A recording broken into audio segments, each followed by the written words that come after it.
Assalamualaikum warahmatullahi wabarakatuh. Halo Sobat Kom, apa kabarnya? Semoga selalu sehat dan tetap semangat. Sobat Kom, hari ini adalah hari yang bersejarah bagi Diskominfo 50 Kota. Kenapa? Karena pada hari ini kami akan menayangkan podcast Kominfo edisi perdana dengan tagline memaparkan apa yang belum terpaparkan. Dan diharapkan dari podcast ini bisa menjadi sumber informasi dan jembatan hati bagi warga luar 50 dan perantau. Dan untuk itu Sobat Kom jangan lupa untuk like, share, dan subscribe podcast Kominfo di channel YouTube 50 Kota TV. Sobat Kom, pada podcast edisi perdana ini kami telah menghadirkan tamu spesial yaitu Bapak Bupati Safarudin Datuk Bandar Rajo. Assalamualaikum Pak, selamat datang di podcast Kominfo. Waalaikumsalam warahmatullahi wabarakatuh. Bagaimana kabarnya Pak? Alhamdulillah sehat. Nah Sobat Kom, pada kesempatan kali ini kami tidak hanya sekedar ngobrol tentang keseharian Bapak Bupati Safarudin sebagai Bupati, tapi kita akan mengulik sisi lain dari kehidupan beliau. Penasaran seperti apa? Kita lanjutkan ngobrol dengan beliau. Nah Pak, pada 65 tahun yang lalu, Bapak lahir di sebuah kampung yang sejuk dan indah, yaitu Nagari Baruh Gunung. Tentunya banyak memori-memori yang tersimpan masa kecil waktu itu, Pak. Boleh nggak Pak diceritakan kepada kami bagaimana dulu gambaran masa kecilnya, Pak? Terima kasih. Alhamdulillah dapat kesempatan dari sahabat Kom, Dinas Kominfo Kabupaten Mokota. Pada pagi hari ini saya hadir di sini dalam rangka menceritakan masa kecil. Sesuai dengan informasi yang saya terima dari orang tua, bahwa saya dilahirkan yaitu pada 28 Agustus 1957 bertepatan dengan 1 Safar waktu itu. Jadi justru karena itu panggilan sehari-hari saya itu di kampung itu Safar. Safarudin alias Safar. Saya menurut orang tua lahirnya di surau. Surau itu bolehlah dikatakan surau yang tidak dihuni. Istilahnya surau tinggal. Karena waktu itu rumah yang kami tinggali bersama-sama adalah rumah panggung.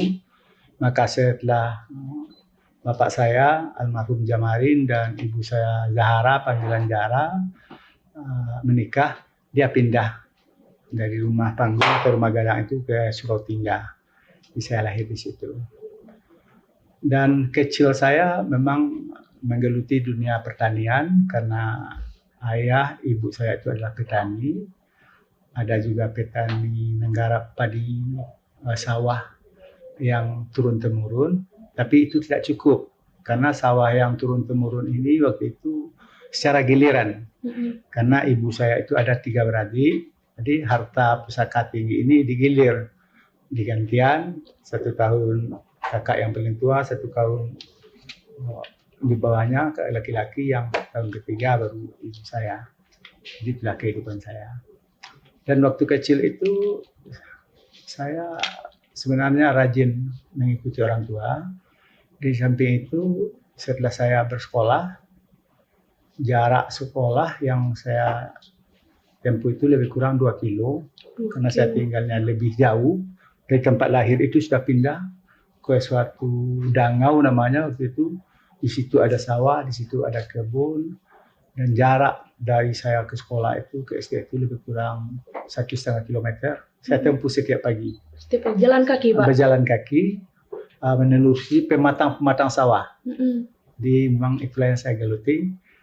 Waktu itu pakai sandal, dan sandal itu kalau berjalan itu harus diangkat dulu. Kenapa, Pak? Karena kita tidak mungkin menempuh jalan yang licin itu pakai sandal itu. Itu waktu itu. Itu waktu saya SD. Dan di waktu SD ini saya juga pergi ke surau setiap sorenya. Itulah yang saya tekuni. Balik-balik dari sekolah SD pulang. Akhirnya sorenya pergi ke surau, pergi mengaji. Yang jaraknya lebih kurang sama. Tapi tempatnya sudah berbeda jorong. Dan tentu berjalan kaki juga ya Pak? Berjalan kaki. Semuanya saya ikuti secara berjalan kaki. Jadi itu waktu itu kehidupan saya di kampung waktu saya SD. Pak, seorang anak kecil tentunya mempunyai impian. Apakah dulu impian Bapak dan bagaimana Bapak mewujudkannya, Pak? Sebenarnya sebagai orang kampung, waktu itu impian saya ingin menjadi guru. Ingin menjadi guru. Setelah saya sampaikan kepada bapak dan mama waktu itu saya ingin jadi guru. Orang tua bilang waktu itu bahasa kampungnya, kalau orang sekolah sebenarnya awak ndak orang kayu, ndak orang berado. Tapi kita cubalah. Kalau orang tak jadi guru, masuklah ke PGA. Jadi karena kamu ingin jadi guru, masuklah ke sekolah PGA. Dan saya akhirnya masuk mendaftar setelah tamat SD itu daftar kepada PGA. Nah, di suatu acara Bapak pernah bercerita tentang masa kecil Bapak dan Bapak berpesan kepada hadirin jangan pernah menyerah untuk mewujudkan mimpinya. Apakah ini adalah salah satu perjuangan yang tadi itu, perjuangan Bapak? Sebenarnya perjuangan saya kita jadi guru itu setelah kita coba mendaftar menjadi sekolah PGA itu, karena itu pendidikan guru agama yang kita ikuti waktu itu sejak tahun 70 sampai tahun 74.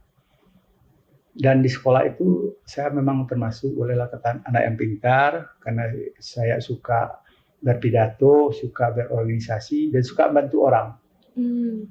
Jadi itulah yang membuat saya orang-orang di sekolah itu suka. Dan pakaian sekolah saya waktu di PGA itu cuma satu. Satu setel. Satu setel. Jadi kadang-kala untuk besoknya kalau kotor nih dicuci dulu. Dicuci, kering. Dan saya merasakan waktu itu yang di belakangnya ini celana itu kan bolong, jadi kita upakan istilahnya dijarumi gitu, tukang jahit yang jauh waktu itu. Jadi itu yang kita pakai terus kalau sekolah, dan itulah yang merasakan saya bersekolah itu. Mula-mula saya tinggal di asrama, akhirnya asrama itu tidak layak lagi. Akhirnya saya di tempat sekolah itu nomaden, pindah-pindah. Tapi saya sering pindah di mana rumah yang tinggal. Ada rumah tinggal, saya pindah di situ, saya bekerja membantu orang-orang situ. Jadi waktu kecil saya di Gugua itu, saya merasa di situ selama 4 tahun, karena saya PGA 4 tahun Gugua dulu, situ saya pindah-pindah. Jadi banyaklah yang menjadi bapak angkat, ibu angkat oleh saya di situ. Itulah keberadaan saya waktu itu. Menambah banyak keluarga berarti ya Pak? Menambah banyak keluarga. Dan kesulitan ekonomi memang terasa waktu itu. Karena kalau orang tua saya, kalau orang biasanya dari kampung itu kan kirim setiap minggu sekali. Hari Sabtu biasanya orang bergunung itu ke Payakumbuh naik mobil prah, orang tuanya bawa bekal. Tapi kadangkala orang tua saya waktu itu tidak ngirim bekal. Jadi saya ikut menunggu-nunggu kiranya orang tua kita tidak mengirim bekal. Akhirnya kawan-kawan lah, makan bersama kawan-kawan lah saya waktu itu. Oh, teman-teman. Teman-teman. Nah Pak, dari catatan kami, Bapak katanya adalah seorang pemuda yang aktif mengikuti organisasi di kampung Pak. Apa yang mendorong Bapak untuk aktif ikut kegiatan ini dan sejak kapan apa organisasi yang Bapak ikuti Pak? Karena walaupun orang tua saya, bapak saya itu adalah petani, tapi dia suka berorganisasi. Maka dia bilang waktu kecil, dia aktif di pemuda waktu itu, pemuda Terbiah, aktif di pemuda Muhammadiyah, orang tua saya ini. Dan dia bilang kita karena harus banyak kawan. Istilahnya bagi mereka, bagi orang tua, kita harus pandai bermasyarakat. Nah, di pandai bermasyarakat ini katanya supaya kita harus pandai bermasyarakat, suka membantu orang. Di keteladanan orang tua saya waktu itu yang bisa saya ambil, itu dia suka membantu orang. Bagaimanapun susahnya orang tua, tapi kalau sekiranya ada orang yang bergotong royong, orang tua saya hadir. Dia tidak pernah, bapak kemana mak? Baik gotong royong. Jadi karena semacam orang yang tidak mampu hanya bisa bergotong royong itu. Karena waktu itu gotong royong ada pemaksaan. Bagi yang tidak ikut gotong royong, maka dia harus membayar uang ganti. Tapi orang tua saya lebih suka dia bergotong royong daripada membayar uang ganti. Andai kata ada kematian, andai kata ada pesta, barale, orang tua saya hadir di situ. Misalnya suatu perkampungan barale, ada di tempat lain dia barale, dia pergi ke situ. Dia tinggalkan kerjanya untuk membantu orang itu sebelum orang itu barale besoknya. Apakah itu membuat tungku, apakah itu menjemput kayu ke hutan, apakah itu menjemput rebung, dia ikut. Berarti rasa sosial ini hadir karena orang tua ya Pak, Nah, karena ajaran orang tua. Karena orang tua ini begitu, walaupun hidupnya susah, tapi dia masih suka menolong orang. Nah, itu memang, ada orang sakit dia jenguk, ada orang kematian dia pergi takziah. Nah, organisasi pertama kali yang Bapak ikuti apa saja Pak dulu? Di tahun berapa kira-kira? Organisasi yang pertama kali saya ikuti, saya waktu itu diangkat menjadi pengurus Masjid Raya Bergunung. Pengurus masjid.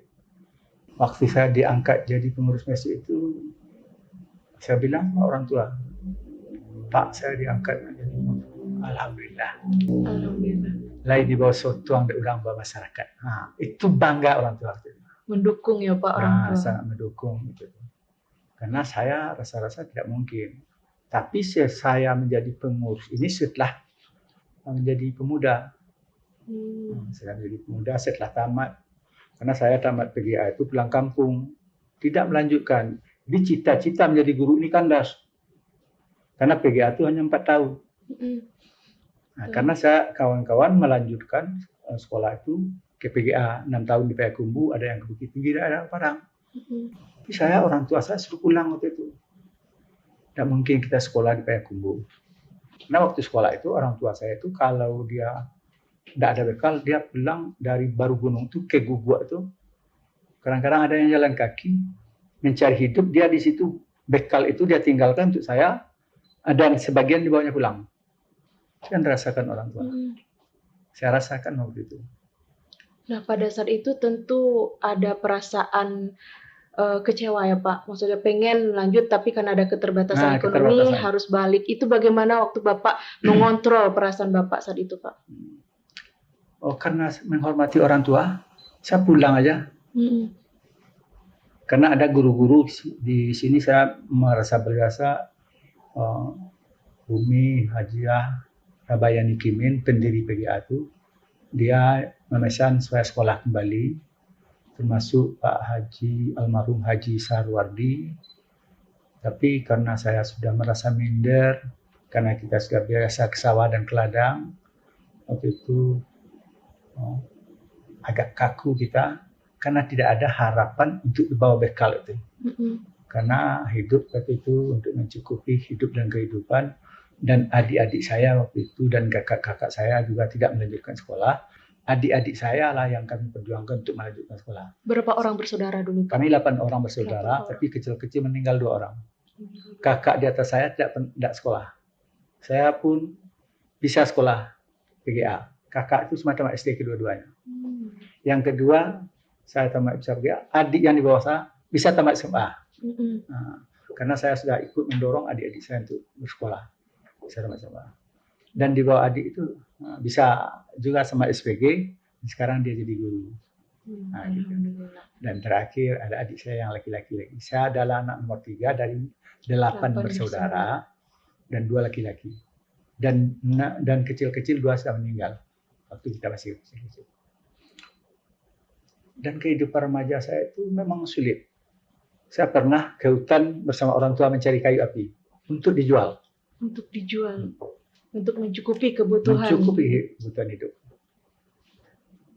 Pergi ke hutan, tebang kayu, cari kayu mana yang pantas, yang mudah dikeping-keping, mudah dibawa pulang, dibawa ke kampung dan dijual. Selaku orang muda waktu itu, apa hendak dikata sebenarnya? Saya kan ada juga rasa punya perasaan cinta, tapi kita tidak bisa mengikuti seperti itu. Kita diam-diam aja. Kalau ada yang cewek-cewek yang simpati dengan kita, mungkin dia susah untuk mengutarakan. Begitu juga kita sebaliknya. Tapi itu dunia muda itu juga saya geluti. Gitu. Dan ada pengalaman lucu saya yang tidak bisa saya lupakan. Apa tuh Pak?